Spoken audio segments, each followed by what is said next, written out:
il-bqija tal-pajjiż. X'inhu jagħmel biex jappoġġakom mela?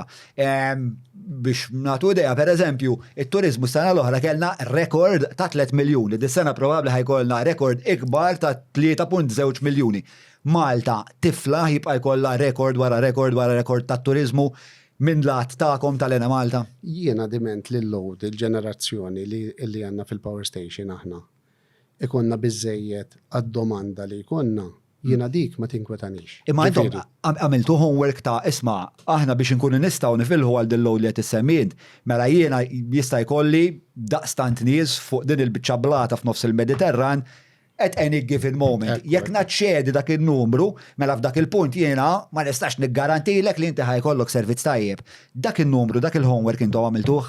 Aħna minn żmien għal żmien, anzi bħalissa dejjin b'xogħlijiet illi naraw l-infrastruttura tagħna. Ġifieri, jekk aħna ħanispjega, is-sena l-oħra kellna peak ta' 670 megawatts. Sewa. U mill-ġenerazzjoni aħna fix-xitwa nipproduċu 945 megawatts u fis-sajf ittina ftit inqas, ittina xi 860 megawatts minħabba it-temperaturi li jkollok allura jkollok daqsxejn iktar inefficiencies.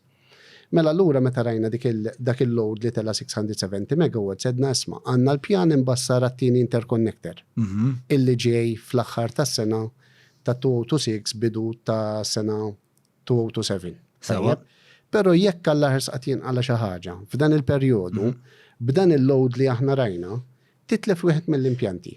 Tajjeb, rajna għamilna studju illi għedna isma' ma nistgħux nirriskjaw illi ma nagħmlux impjant temporanju.